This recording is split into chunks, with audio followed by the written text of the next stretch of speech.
Dr. Pratyut. Am I audible? Yes. Okay. Okay. Good afternoon, everyone. Myself, Dr. Suman Saha from Chemical Engineering Department. I welcome Dr. Pradyut from School of Biochemical Engineering, IIT, BHU, to give his valuable speech on recent trends in polymer science. So, Dr. Pradyut, you can start. Okay.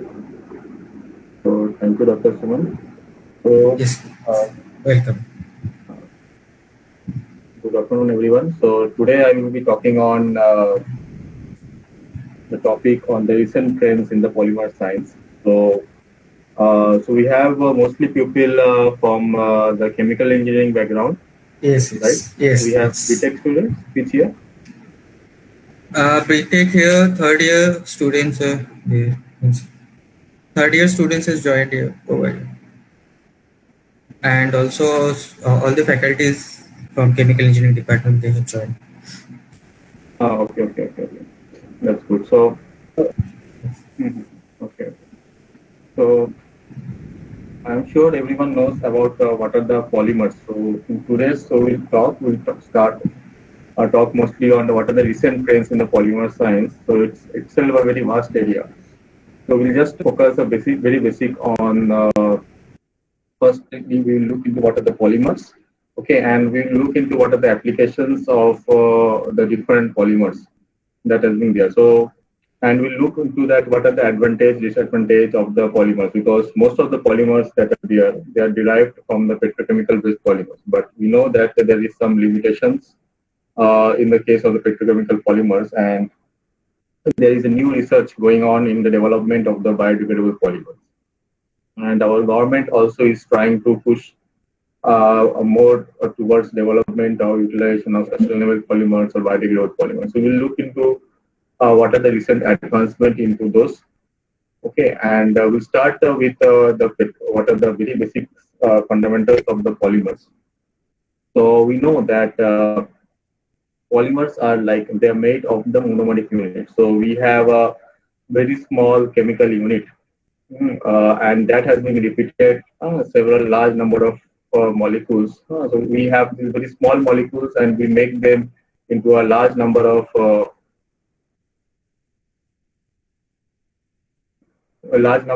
chains which are connected to different types of chemical bondings. It can be a covalent bond, it can be an hydrogen bond, or ionic interaction. So this sort of arrangement of small molecules into longer chain, that's what forms the polymer.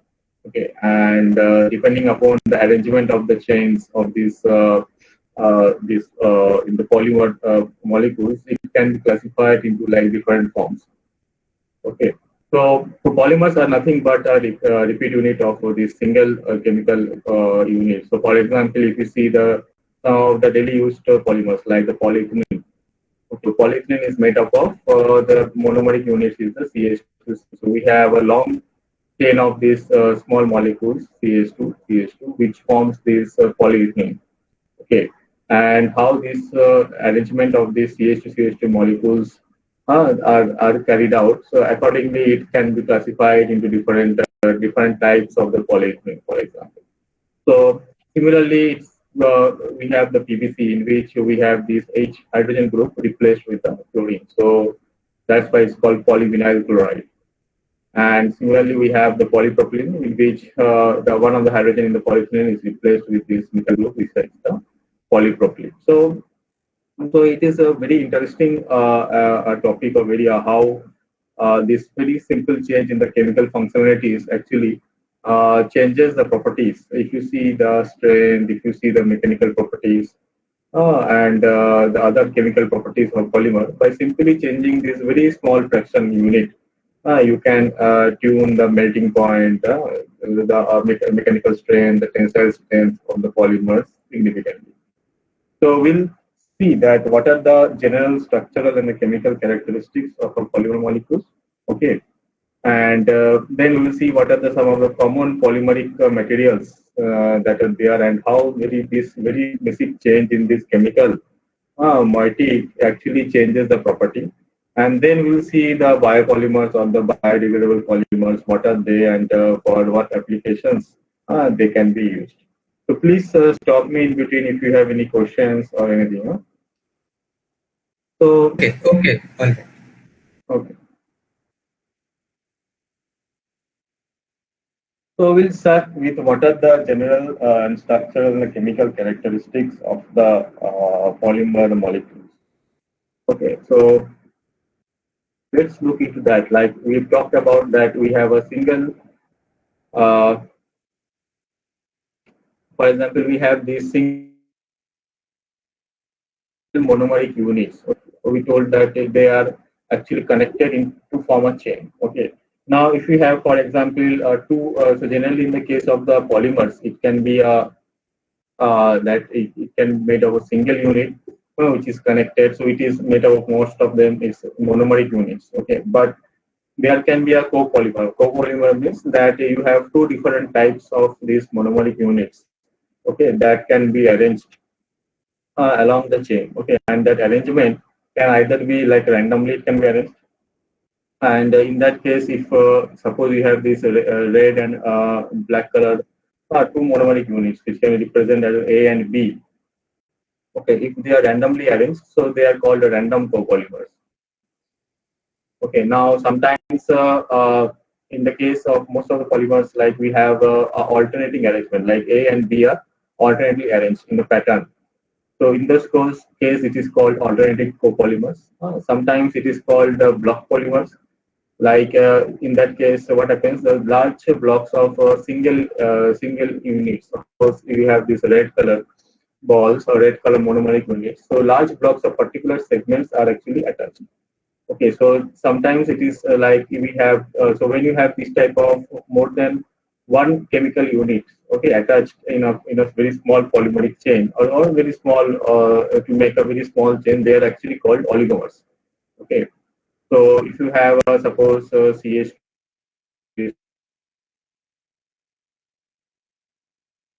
unit and you have like it's a block of a polyethylene. So generally it's the oligomer. So this type of very small units, if they're arranged in form of a certain blocks, like a block of A, block of B.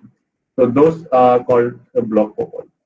Now sometimes what happens, there is a particular chains of A or B. Okay, now at the backbone, suppose you have a particular monomeric unit of suppose A, which is forms a polymer chain, and it forms a backbone.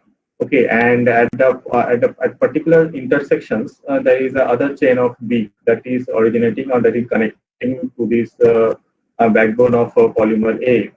So these type of copolymers are generally called graft. So why it is a graft? Because it is like it is forming a pattern of like a branching or the trees. Okay, so generally this type of grafting are carried out with suppose most of the sometimes formation of this radical polymerization approaches. So have every one of you studied radical polymerization?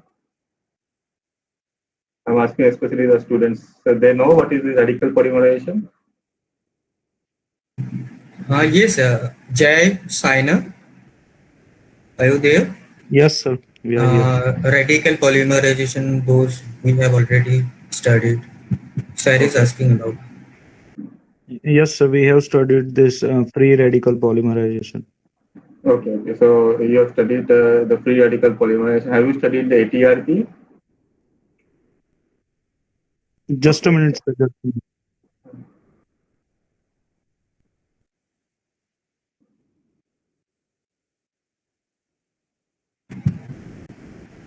Hello? Yes. Yes, yes, you can continue. Oh, okay. I can do it. Okay, okay.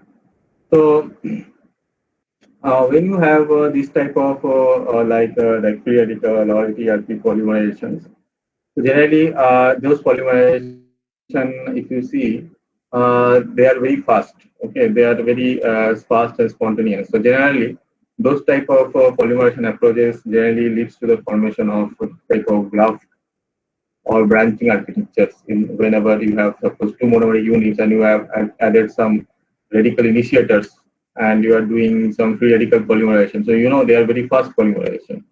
So those type of polymer, when they form this polymer, they tend to have a very branched architecture. So they generally form this type of grafting polymers. So let us look into that. When you have this type of graft polymers, so this grafting can actually be for many types. Okay, like the last example we talked, that it is a single backbone of a particular monomeric unit, and you have the branches coming out which forms the graft. So generally those are called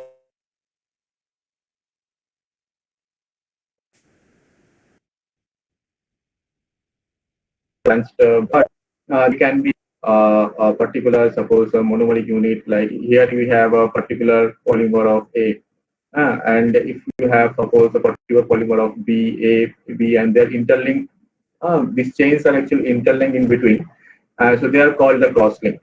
There are other type of another polymers which actually form the network-like structure. Okay, so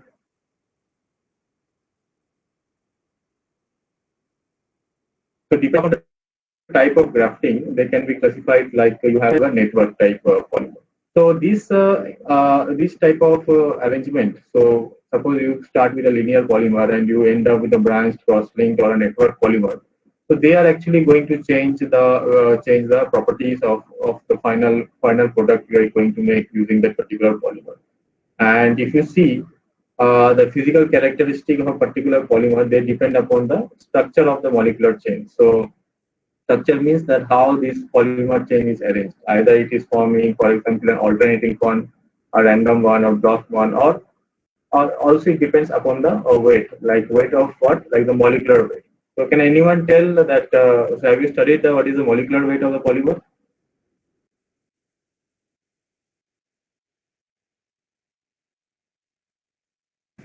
Hello. Yes. Is it audible? Yes, yes, yes. It is audible. Okay. Okay. So everyone knows, right? What is the molecular weight of the polymer?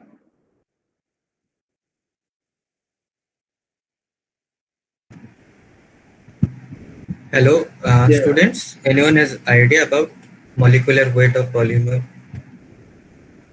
We calculate based on the number of Okay. carbon and hydrogen molecules present. Like we have that for nylon 6,6, so we know that it has 6 carbons, and in that way we can calculate the molecular weight. Okay. Okay, so you know what is the molecular weight. So depending upon that, actually the polymers can be actually, so depending upon the type, how the architecture is, okay, and the type of the characteristics. So generally, you know that polymers are classified into thermoplastics, elastomers, and the thermosets, right? So if you see the thermoplastics, you know that there can be, in that case, thermoplastic generally have either a very highly amorphous structure. So amorphous structure means that the polymer chains are randomly arranged. So generally these polymer chains are the very long chains. Okay, the arrangement of the chain within this structure is also something which affects the the plastic properties. So if you see the thermoplastics, they have sometimes either they have a very highly completely amorphous structure, okay, or they have a crystalline, like it is semi-crystalline nature. So what is the semi-crystalline nature is? It means that it has some fraction of ordered arrangement, and the other fraction is a disordered arrangement. So when you have these polymer chains forming into a very ordered arrangements, and when they undergo this ordered arrangement, they tend to form the structure of a crystal. Okay, so that is what the crystalline, semi-crystalline polymers are, and so this is one of the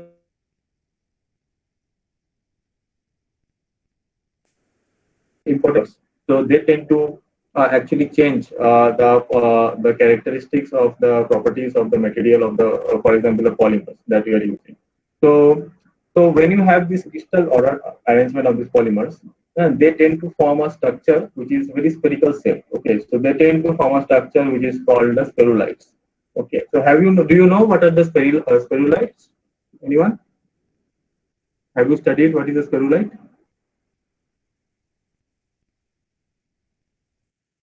Okay. So when you have these types of spherulites are nothing but the spherical domain. Okay, so into which the polymer chains are very highly organized. Okay, and they tend to form the crystalline structure. So if you see a plastic sheet, for example, a polymer sheet under a microscope, and suppose you have heated that plastic sheet up to the crystallization temperature. So you know that the polymers have a melting temperature, crystallization temperature, and the glass transition temperature. So if you take a plastic film and you put under a microscope and you heat it, okay, to its crystallization temperature, what you will find that there is a formation of the crystals, okay, within that plastic sheet, and you can see, and those crystals are in the micron dimension.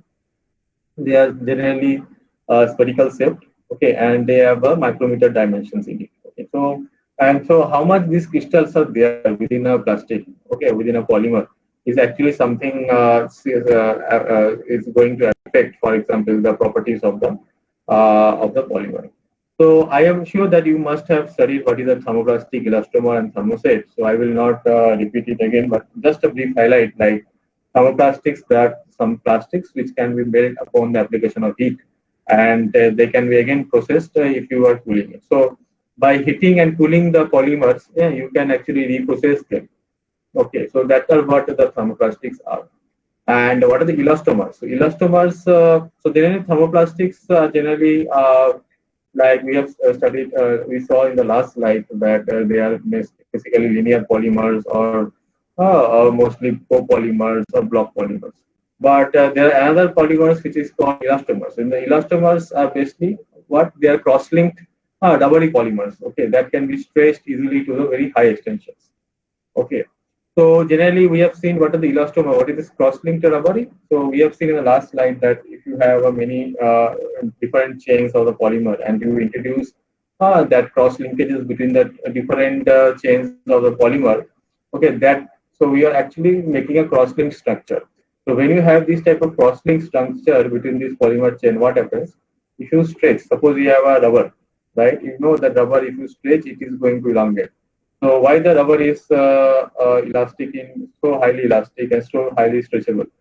Because it is having the this if you see the structure of the rubber, it is having the sulfide disulfide cross linkages between its polymeric backbone. Okay, so that disulfide cross linkage actually gives very good stretchability for this elastomers. Then comes another type of polymer which is called the thermoset. So thermoset, we know it's a very rigid material and consists of a network.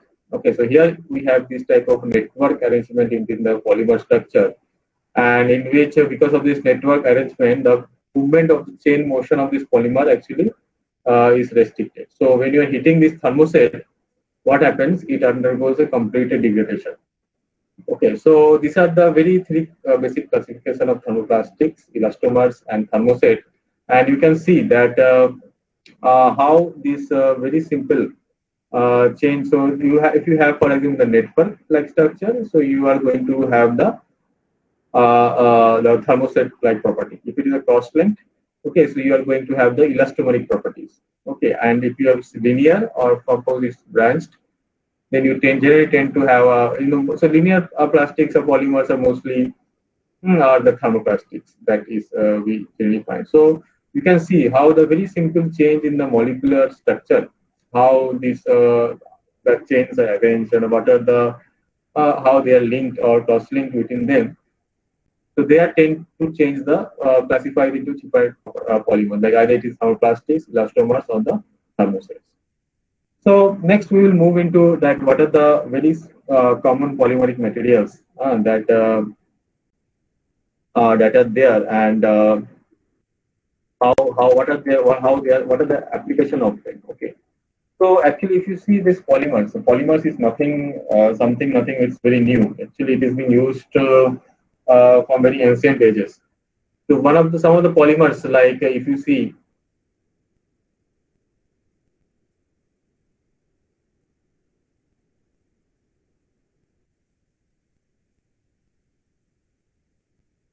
the cotton in the pyramid, and if you see these mummies, how they are wrapped into the cotton. Okay, they're made with wood material. So, can anyone tell like what is the wood? Which type of polymer does the wood contains? Wood, or for example, the wool or cotton.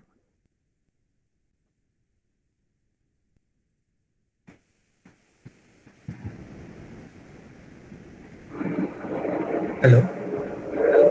Is it audible? Yes. Yes. Yes. Okay. Okay. Right now it is on.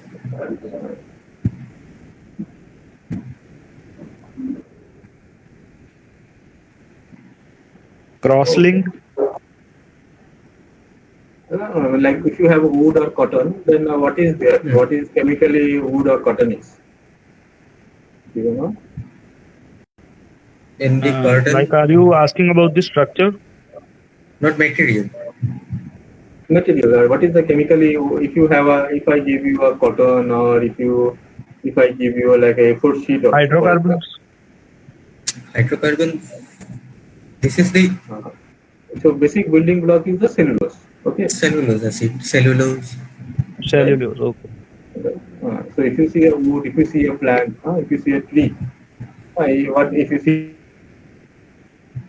bark of a tree, it is made.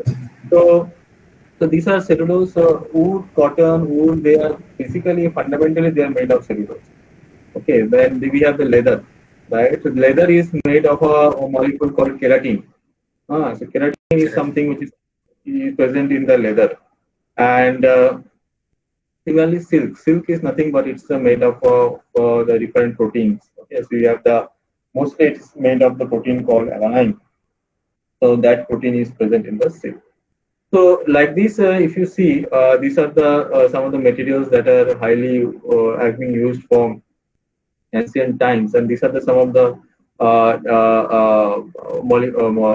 the basic units are made of the cellulose. So if you see the structure of the cellulose, okay, so it's basically nothing but it's a glucose. So you know what is a glucose, right? It's from our six ring structure. So so basic unit is a glucose, but if you take that glucose molecule and if you then do a covalent linkage between this OH group, between these two OH group of these two glucose molecules, it actually forms a chain of glucose molecule, which is basically nothing but the cellulose. Okay, so if you see the cellulose, the basic units is what? Glucose, and it is having hundreds and thousands of these cellulose units which is connected with each other to form the cellulose. Okay. Now, cellulose, if you see, is the basic principal backbone of any like if we wood or cotton. Okay, so they are the basic backbone of any material of this type of materials. But for example, if you see the cellulose that is present in the A4 sheet, so you know the A4 sheets you have, right? And if you see the clothes, so even if you ask someone what is the cloth made up of, the clothes are made up of cotton. So cotton is made of cellulose. But you can see that A4 sheet is different. If you touch a A4 sheet, it is different than if you touch your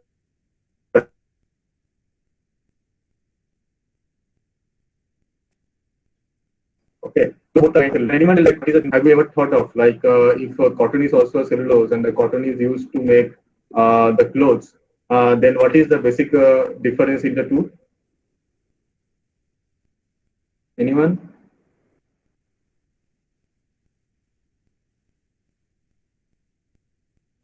Okay. Hello, Jai. Question is clear. Yes, sir. So it's okay, no problem. So if you see what is the basic molecular structure, if you see we are made out of this type of cellulose unit. Okay. But what is the change? So if you have studied the crystal structure when you are in the class 12, you have studied BCC, FCC crystal structure. Okay. So the basic difference is the crystal structure of how these cellulose molecules are arranged. So as I've shown you in the last figure, that in the case of the last slide, for example, we have this type of several cellulose chains that are there attached. Okay. So in the case of the cellulose that is used in the A4, it is called the cellulose 1. And in the case of cellulose 1, all the cellulose, these chains are aligned in particular one direction. Okay, so one direction means that you have these, you see this CH2OH group, they are in the particular one direction they are arranged. Okay, so in that case, it is called the cellulose one, and the cellulose one is widely used in the like A4 sheets or in the making of the books and all those components. Now, if you see the cellulose that is used to make your clothes, that is made with the cellulose called cellulose 2. Okay, so what is the basic difference in the cellulose 2? So in that is that the difference is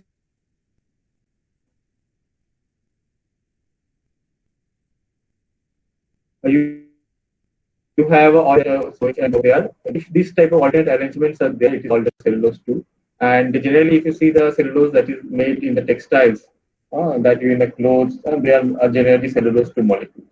Okay, and there are some different chemical treatments, processes that are there that in which you can convert this cellulose 1 to the cellulose 2, and you can tune the properties. Okay. So, so like that, we have another. So each and every this type of polymers, especially the biopolymers, have their own chemistry. Okay, so and they have their own processing. So that's why this polymer field is very huge and have a immense potential application. So like that, you see the rubber. So rubber is we called isoprene, right? So isoprene is this individual structure with this CH2 double bond CH2 with this CH3 methyl group. So this when they are polymerized, okay, to form a long chain, this is what called the cis polyisoprene. So you know what is the cis trans, right?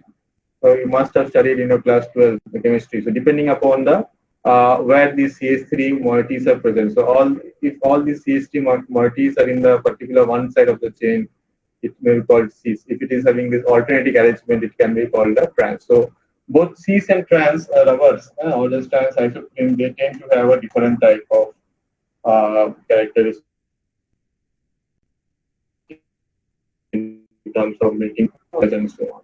So if you see that you have seen the tires, right? The tires are basically made of the rubbers, and in that the rubber, there is a process that I talked of earlier in the last slide. So the vulcanization process is carried out to form the network structure within these isoprene chains. Okay.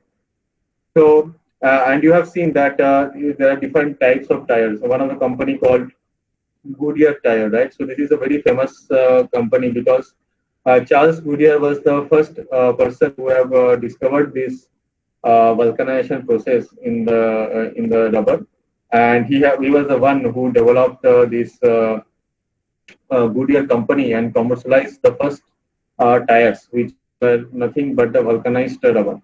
So generally, you take the sulfur molecules in this and you add it into the cis polyisoprene, and they tend to have this type of cross-link disulfide bond cross-link structure in the chains. So like this, we have must in our daily life we have used the polyethylene, right? So polyethylene can be actually like we talked about this earlier. Like the polyethylene is nothing but the CH2 CH2 units. Okay, so these CH2 CH2 units, depending upon the chain length, can be different. So if you see the flexible plastic films, that plastic bags, polythene bags that you're using, which is very flexible and soft and very highly stretchable, they have this chain length of the 1000 to 2000. Okay, for the CH2 unit, the N actually is from 1000 to 2000. Now, so that's becomes a part of this low density polyethylene. So if you go for these buckets or these jars which are made up of also this polyethylene, but they are tend to be very little bit harder. Okay, so they tend to have a chain length. In that case, chemically they remain the same. That backbone is of CH to CH. Okay, but in this case, the N changes to 10,000 to 1 lakh. Okay, so if you repeat the number of these CH to CH2 units, and what happens in that case, you have the chains are randomly arranged. If you have around 1,000 to 2,000, but when you increase from to 10,000 to 1 lakh, the chains undergo very tight arrangement, and because of this tight arrangement, what happens? The material gets stronger. Okay, so that's why it is called a high density polyethylene, because the chains are densely arranged and that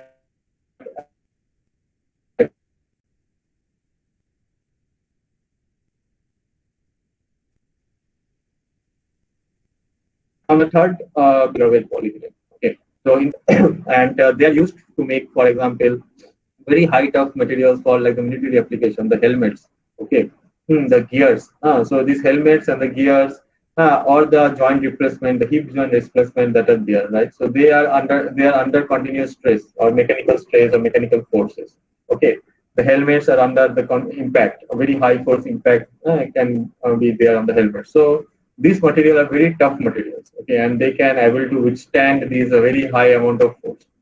Okay, so by simply changing the number of chains, okay, in this polyethylene backbone, you can see that how you can tune the properties. Actually, so this is a very interesting part with the polymers. So with a single polymer, you can change the characteristics or the properties, the mechanical properties in different ways. Okay, so like you have a flexible films in the chain length of 1000 to 2000. If you increase, you will have a bit tougher material. And if you're able to increase to very higher chain lengths, then you tend to get a very tough, rough and tough materials. Okay. Okay. And then if you play around and make the, for example, the cross linkages in between the chain, then or you make the network within the chains, you are going to widen the application. Okay, for this polyethylene. So that is a very interesting part using this type of polymers, that you can play around with these properties by different ways.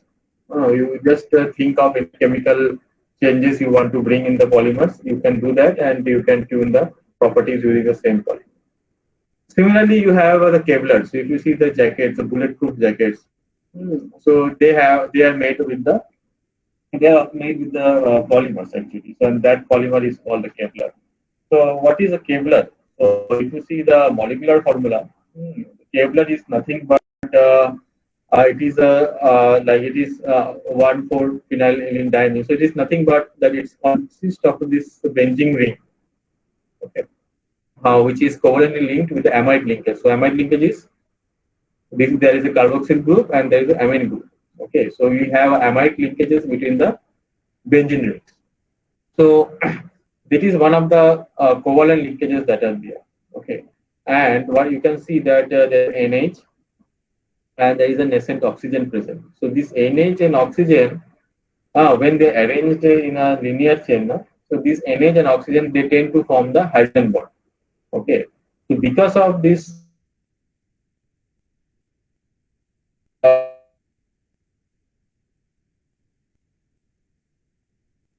both the formulas have this makes material of components, suspension, bridges, cables, so they can actually withstand very higher stresses and loads because at a molecular level.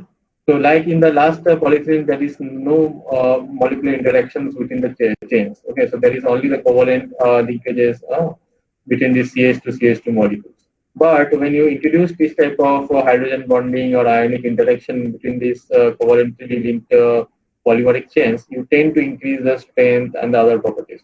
So that is why Kevlar can be used in these high performance applications for aircraft or in the military applications or in these bulletproof jackets.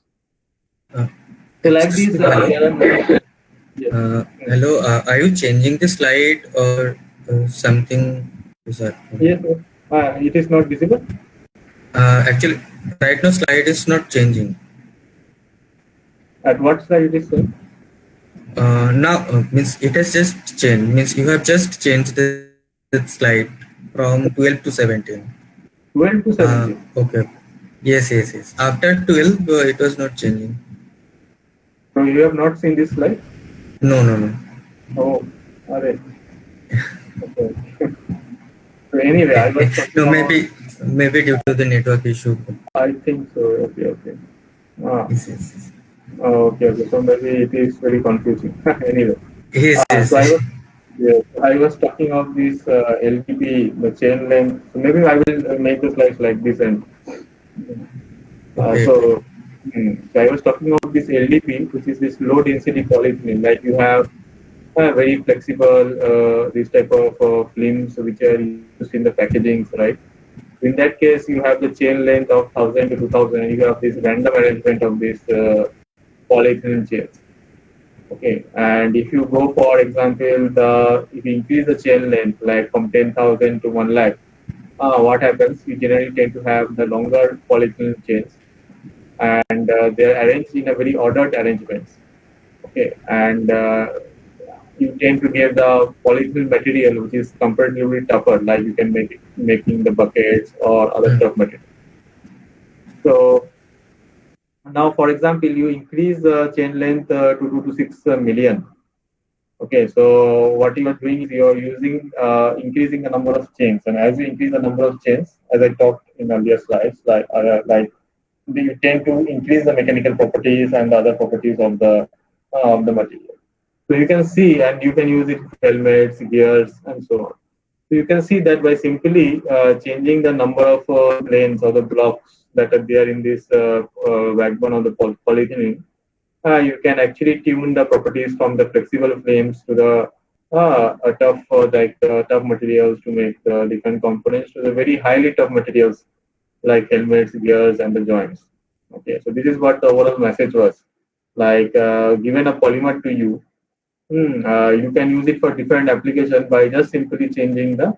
So chemically it remains the same. Okay, so chemically it's a polyethylene, but by simply changing the number of chains that are there, that can be used. So we can tune the properties and tune the applications. So next we were talking of this Kevlar. So we talked about so the main part was this figure in this case. So Kevlar is a very strong material, and it is told that it is 5 times stronger than the steel.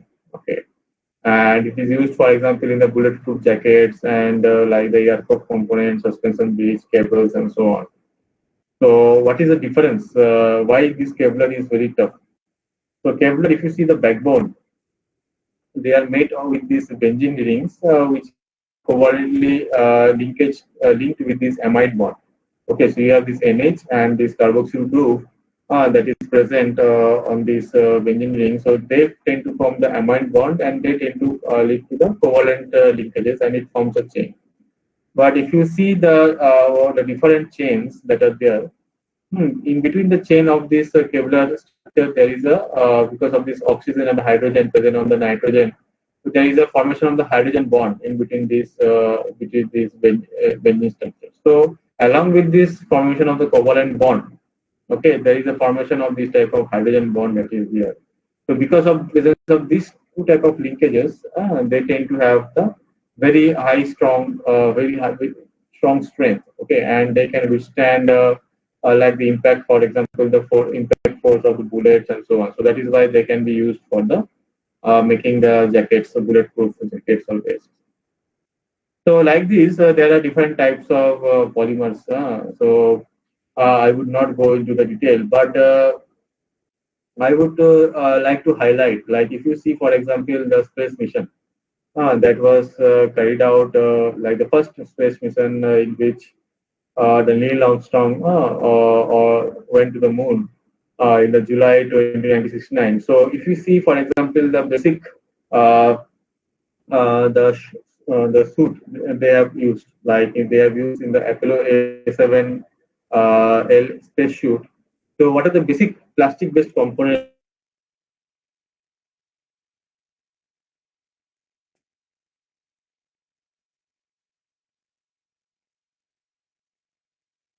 Let us look into. So we see that on the nylon fabric you have the neoprene coating. Okay, the over the nylon fabric basically they generally have this neoprene type of coating on it, and you have the Dacron. Dacron is again is one of the registered patented polymer, but basically it is a PET based fabric. Okay, so PET based fabric actually forms the inner layer of this of the shoe. Okay, and the outer layer generally has this our nylon. Okay, and the nylon is actually the middle layer. So the inner layer is basically based off this PET fabric, above which it was made up of this nylon fabric. Okay, and the nylon fabric are coated with the neoprene. Okay, because nylon, like it can easily catch the fire. So to improve the the fire retardant capacity of this nylon in the neoprene is coated on it. Okay. Then you have this aluminum mylar PET. So on this PET fabric, we have a PET film in which actually it is aluminized. So that means metal coating of aluminum is done on this type of PET fabric.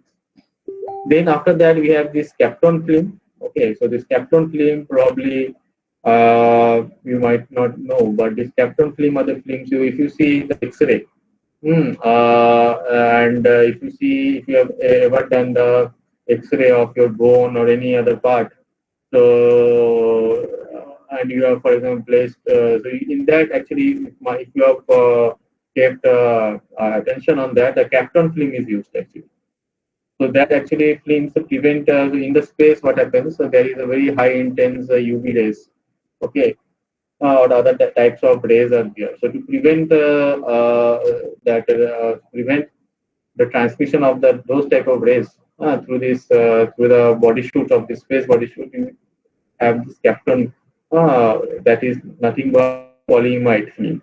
Okay, and then you have a Teflon, that is Teflon at the outer, which forms the outer layer of the is a Teflon, because Teflon can withstand very rapid changes in the temperature. Okay, because on the space the temperature is very it can be different, right? So it is a very low temperature. So these are the different components that are there. Each and every components, if you see in this space, should have their own applications. Okay, and so finally because of these polymers only, it has made it possible, like for a man to go to the moon and sustain the very harsh environmental condition that is prevailing here. And finally, if you have this fishbowl helmet, that is there, which is made with the polycarbonate. Okay, so polycarbonate is one of the material which is generally still now widely used to make the helmets, and in the space mission also, it is being used to make the helmet, and the different type of coatings and layering is done to prevent, for example, to prevent, for example, the rays, the harmful UV rays that are there. So if you see the you know that UV rays are present in the atmosphere also, and that's why you use the sunscreen. But if you go to the moon, the intensity of the UV rays increases. Okay, so that's why it is important that you have this type of Kapton film, or you have this type of coatings to prevent the effect of this UV rays. So this is the different applications of this polymer. Next, I would like to show the plastics in, for example, the electronics. Okay, so if you see your mobile phone, right, you have, for example, the touch screen. Okay, so and you have the, for example, so plastics is used for different components. It can be used for the case to make the body of the mobile phone you have. It can be used to make the processor. So there are different processors that are here. So it is made up of some different components of processor are made with the polymers. Okay, so if you have, for example, the battery. Okay, so you have this lithium-ion polymer-based battery, or you have, for example, the very flexible paper-based batteries of these days. Okay, so it can be, the polymer can be used in those components, and another is the screen component. So I will talk of the screen component. If you see the touch screen part of the polymer of the mobile phones, so they have a very thin conductive layer. Okay, so have any one of you thought of how this touch screen is working? Any one of you? Yes, sir. So when we touch, so I think circuits get completed, and that's why that screen works like that. So do you A know closed circuit works. which type of polymer is used in those touch screens?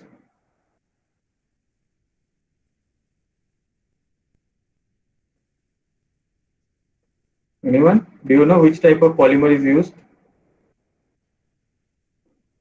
So LCD means liquid crystal display. So I guess a liquid of a crystal that are polymers. So if you see Name of that material. No idea about the name.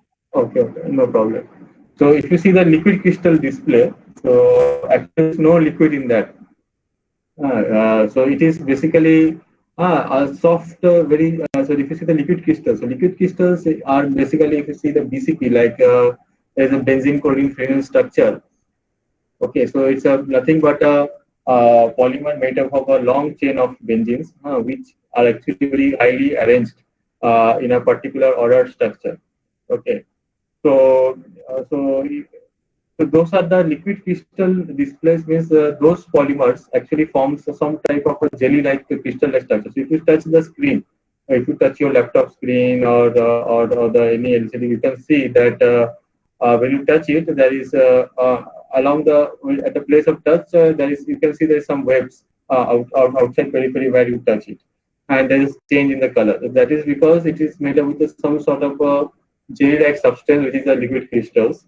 Okay, and when you touch it, you are actually doing a disordered arrangement, putting a disordered arrangement at that particular site you are placing. So coming to the this touch screen in the mobile. So as rightly told, like what is the polymer? It's a sort of a conductive polymer in which we have this conductive polymers. Okay, and we have some sort of a conductive coatings, like you have a coating of graphene. Okay, you can have a conductive coating of ITO. So ITO is the indium titanium oxide. Okay, and those coatings. So generally on the mobile screen we have this glass substrate, and on the top of it we have a conductive film or polymeric film that is placed on it. Okay. So whenever you are doing a touch on this top surface of this film, what is happening? This film undergoes a particular a change in the distortion. Okay, so the distance between the two spacing, which is about the conductive coating and the flexible film, changes, and that actually changes the resistance of the capacitance. So earlier you might have known that the mobile phones comes with a resistive touch. Okay, so the resistive touch means whenever there is a change in this spacings between the two layers, what it will change, the resistance used to be changed, and that the change of resistance was taken as a signal. Okay, but now we have the conductive based this touch screen, in which one layer, or the top layer, for example, the conductive layer either is positive charge or negative charge, and the bottom part is either positive or negative. So it is forming, it's like if you have seen the parallel plate conductors. Okay, so in that way, what happens generally, conductivity, these conductors are this forms a sort of capacitors, and they have a very higher good response time. Okay, the capacitors. So the capacitance touch generally tends in these days, the mobile phone we have mostly the capacitance based touch, and they have a higher response time and a good signal processing capability rather than the resistive touch. So in this case, you can see that for the mobile phones, there are different applications of the plastics and polymers. Okay. So, but and there are never many Nobel Prize also that has been won. Okay, in this field, for example, like Professor Hermann Staudinger actually has won in the field of the macromolecular chemistry. Okay, for Carl Ziegler and Ziegler-Natta. So you know Ziegler-Natta catalyst. Do you know have you studied the Ziegler-Natta catalysis process? Anyone? Yes, they have studied. Okay. So can anyone tell why this, in which, for what type of polymerization is this Ziegler-Natta catalyst used for? Anyone? Today also we have studied about some polymerization process. There only you can apply Ziegler-Natta catalyst. So polymerization of ethene is one of the example of using this catalyst. Ethene or ethylene?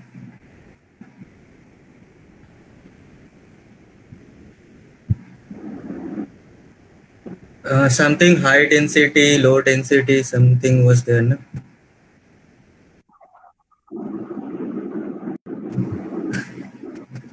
Okay, no problem. So, sir, you can continue. No problem. So Ziegler-Natta catalyst is something it's widely used, and so Both of them also awarded the Nobel Prize. Then we have the Paul J. Flory. Okay, so who have studied the physical chemistry of the polymers, like what we studied today, like this block polymer, co-block polymer. So he was studied what is the physics of this polymer, how this polymer chain actually by branching or the different arrangement, you can predict the properties of it. So he's also sometimes called the father of the in this area.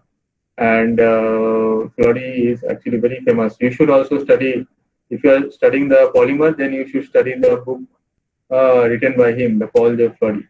Okay, so that is tells you about the physics of this polymer physics.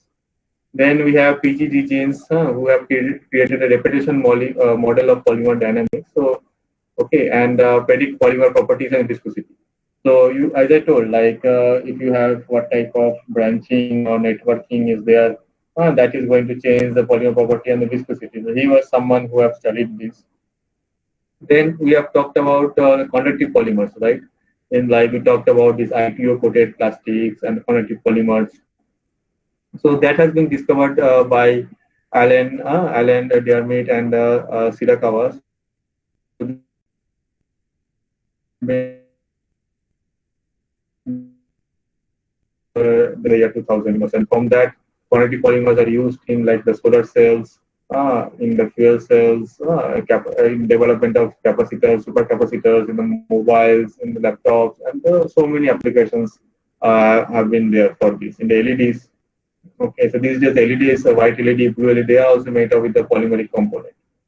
Then in the last Nobel Prize in the area of field of these polymers was in the ATRP, in the atom transparticle polymerization. It was in the year 2005.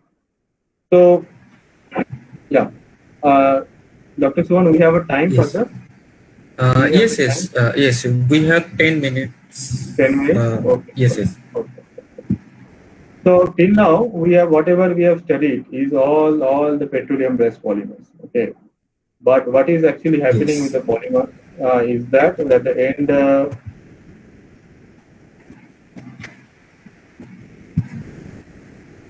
they are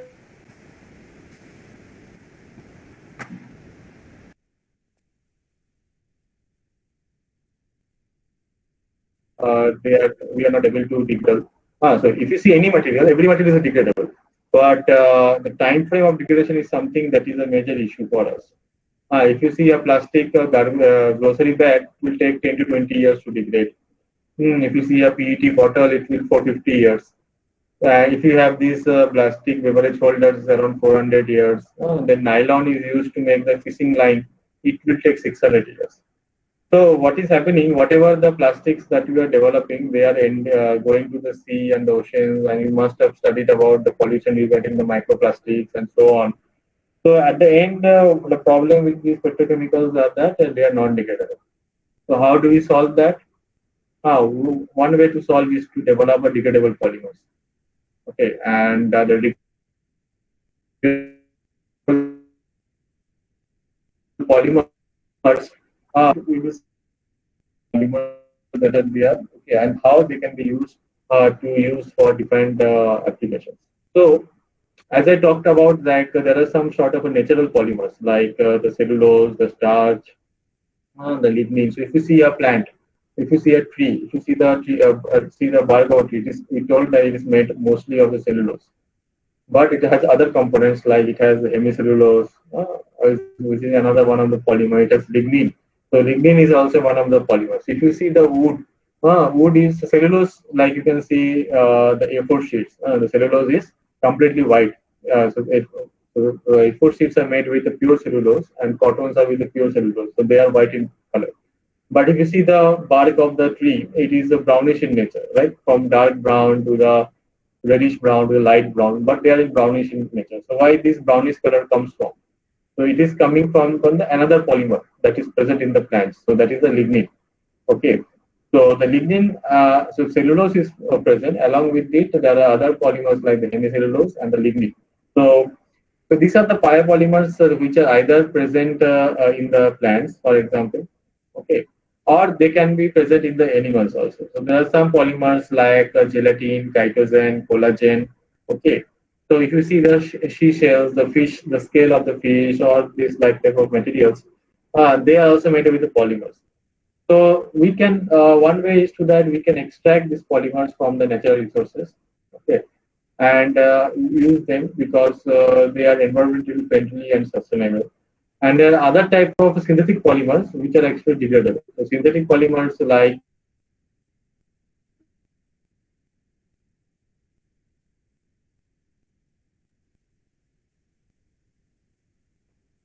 mm, we can use as a monomer, and you can polymerize to make a polymer which is called a polylactic acid. Similarly, there is another type of polymer called the polyhydroxybutyrate. In that, what is there is that they can be produced microbially by the fermentation group. Okay, so the microbes can directly produce the PHP polymer. Another polymer is suppose it is made from the precursors from the petrochemicals. So some of the petrochemicals, you know that they make the styrene. So styrene is one of the product produced by these petroleum industries.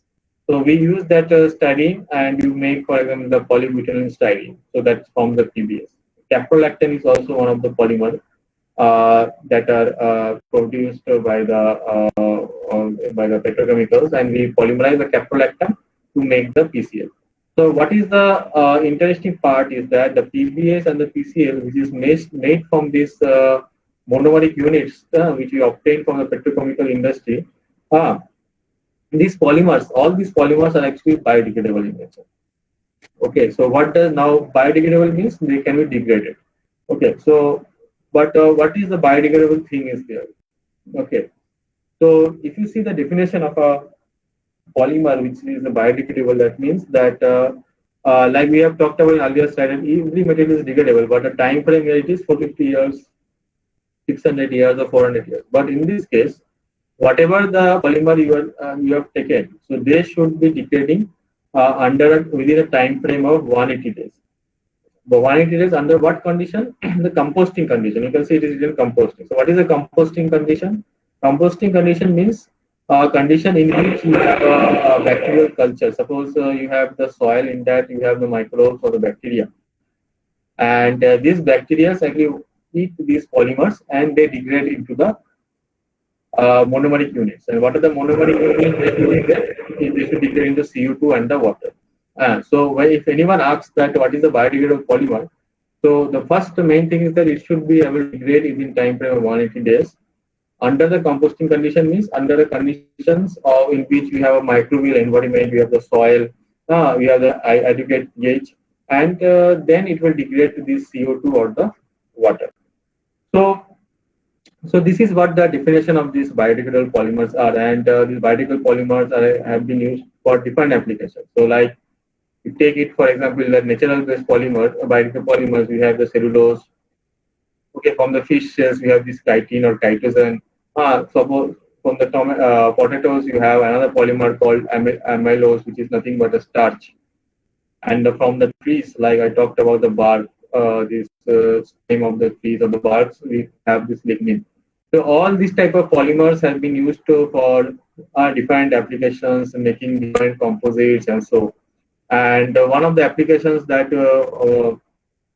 that has been very recently used is to make a super. It's been done in my like we have been working this on my last university. Like I was working at Kyoto University in Japan, so where we tried to develop a supercar using this type of cellulose-based material. So if you see the outer periphery of these components, so they are composed of the cellulose.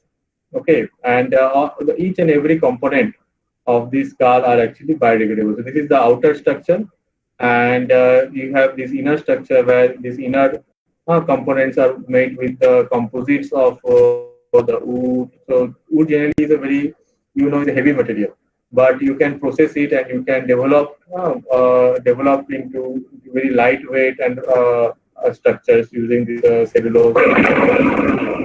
And so we were able to develop this type of supercars using this biodegradable polymer. So what is the advantage? The advantage is that if sometime this car is disassembled, okay, so each and every component can be degraded back. So, because nowadays whatever the cars that are made, mostly they are consist of these petrochemical based plastics and other components which are non-degradable in nature. So we want to make some high performance waste material, so which can use, like for example, as a demo product, we develop this type of supercars. So like this, there are other applications of these biodegradable polymers, like they are used mostly suppose in the biomedical applications, to make the artificial stents, blood vessels, cartilage, bone tissue. It is used in the packaging, like plastic films for making the carry bags, and they are used, for example, in the electronics. Hmm.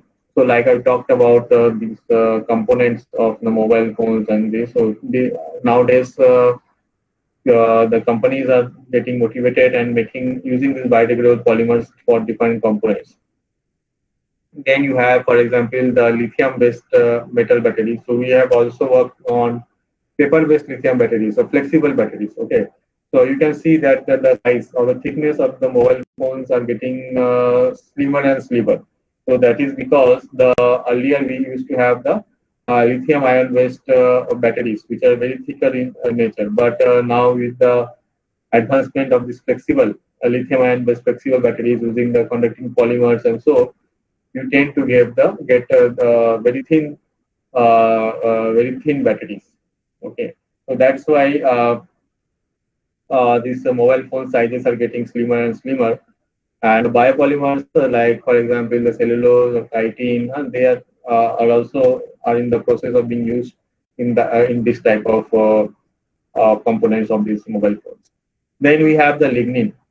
So lignin is something now it is being used in the sunscreen. So you know that sunscreens are there, which prevents the sunlight on the surface of your skin. So the lignin generally have this type of this benzene ring, which prevents the transmission of these UV rays. So they are widely used in the sunscreen these days. So one of the main thing is that after the service life for any plastic, be it a biodegradable plastic,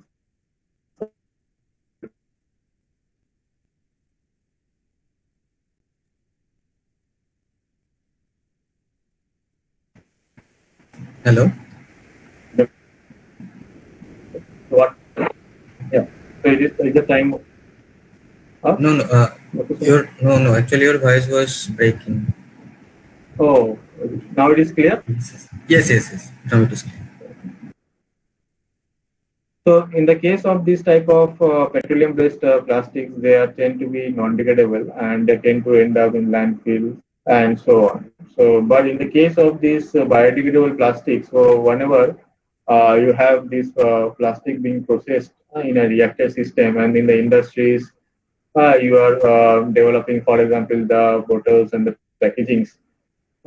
So after the your application, so this one thing I want to mention is that during once you are using this biodegradable plastic, they will not degrade. Okay, they will only degrade when you provide some ideal environmental conditions, microbes or bacteria. Then only they are going to degrade. Otherwise, if you are going to use it, it will be like a petroleum-based plastics only. So, but once it is getting degraded under biodegradation, like this composting soil, sludge-like condition, these are degrading into like CO2 and H2. And this CO2 and H2 are used by the agricultural plants to make, for example, for example, carbon source. Okay, and that carbon source being used to make, for example, the lactic acid, and that lactic acid is into the polymers, and so on. So you can see that there is an overall cycle. Okay, so whatever the carbon is being taken up from the agriculture source, that is being provided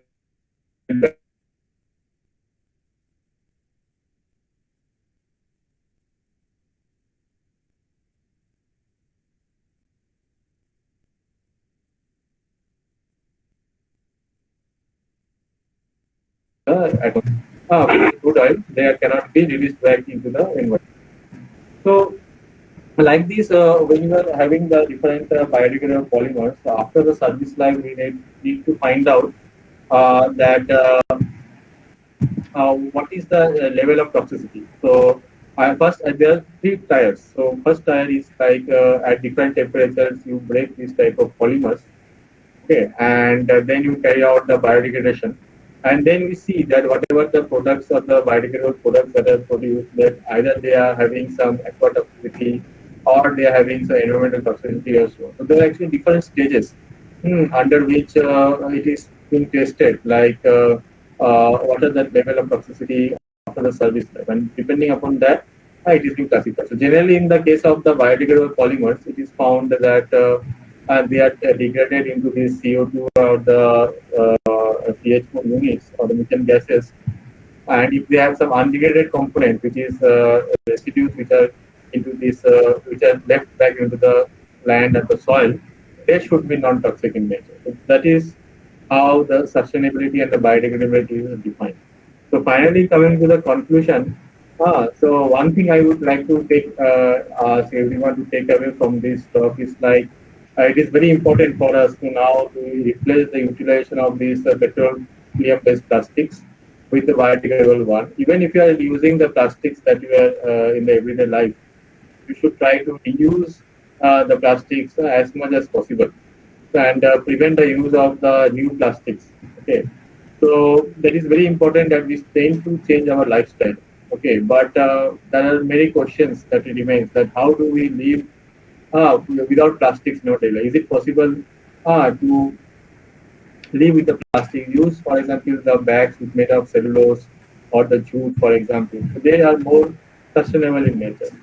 Okay, so that is something that we have to think of ourselves. Like, how do we convert ourselves to a sustainable fashion? So we try to make use these sustainable or degradable materials and try to bring it in our daily life as a fashion. And in that way, we are actually going to bring a change.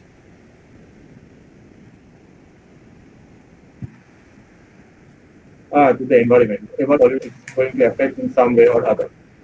Okay. So, so this is something that I would like to give as a take-home message that you should think in this regard that how we can replace our dependency on these petroleum-based plastics. Okay, because I always believe that charity begins at home, but should not end there. So we have to start from ourselves, by our own lives, of these biodegradable plastics in our daily life. So thank you, everyone. So if anyone has any questions or doubts, please feel free to ask. Yes, hello. Anyone has any question? Hello, sign up. Hello. Okay. Yes, sir. If you have any doubt, then you can ask, sir. Sir, I would like to know that you said that almost every polymer is degradable, but it depends on the time period. That few polymers are like really easily degradable, and then there are some that takes years of degradation process. So, is there any method that we can use to, like, short the time of their degradation? Yeah, for the case of Short. Yes, sir. You can. so generally it is that degradation time that I have talked about is the natural degradation time. So you can always do the other process of chemical degradation, like you can do thermal degradations. Okay, so you can thermally degrade the polymers. But that means that when you degrade the polymers in this case, you generally make some carbon monoxide or CO2 gases, which are toxic to the environment. Yeah, there are ways to degrade that. So what we do, for example, in most cases in petrochemicals, we tend to recycle. So in that case, we are actually recycling these polymers. We are degrading and then remaking the polymers again. So like we have the mechanical recycling, we have thermal recycling. Okay, so yeah, there are ways to reduce this time frame of degradation, but we have to efficiently recycle these polymers. So that is one of the approach that should be done. Okay, sir. Thank you.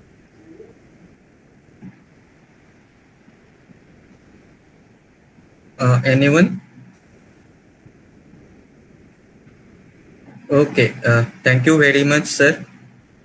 Thank you. Means we deeply appreciate about your wonderful presentation, and means we have learned so many things regarding the polymerization process and application of the polymers. Thank you very much, sir. Thank And you everyone for joining.